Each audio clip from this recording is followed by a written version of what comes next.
Is Saha Malim, Nagore. இந்திய ஒன்றியத்தில் மிகப்பெரிய வருவாய் உள்ள மாநிலங்களில் தமிழ்நாடு ஒன்று. அப்படிப்பட்ட மாநிலம்னா இரண்டாவது பெரிய மாநிலம் வருவாயில்.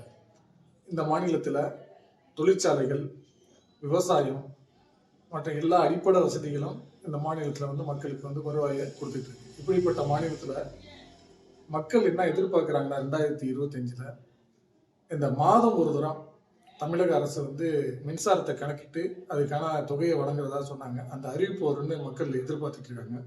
அதுபோல மகளிருக்கான உதவித்தொகை இந்த அரசாங்கம் வழங்கிட்டு இருக்கு. அதை அதிகப்படுத்தி கொடுக்கும்னு சொல்லி மக்கள் எதிர்பார்க்குறாங்க. வேலை வாய்ப்புகள், புதிய வேலை வாய்ப்புகளை இந்த இளைஞர்களுக்கு ஏற்படுத்தி தரணும்.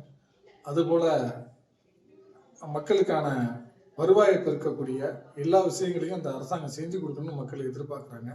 குறிப்பா சிறுபான்மை மக்கள் என்ன எதிர்பார்க்குறாங்கன்னா, இந்த சிறுபான்மை மக்களுடைய வாழ்வாதாரத்தை மேம்படுத்துற மாதிரி நிறைய அவங்களுடைய ஸ்கில் டெவலப்மெண்ட் அதை அதிகப்படுத்தி அதற்கான ஒரு தனி நிர்வாகத்தை ஏற்படுத்தி அந்த மக்களுடைய வேலை வாய்ப்புகளை பெருக்கிறதுக்கு உதவணும்னு சிறுபான்மை மக்கள் அரசாங்கத்தை எதிர்பார்த்து கேட்டுக்கொண்டிருக்கிறாங்க.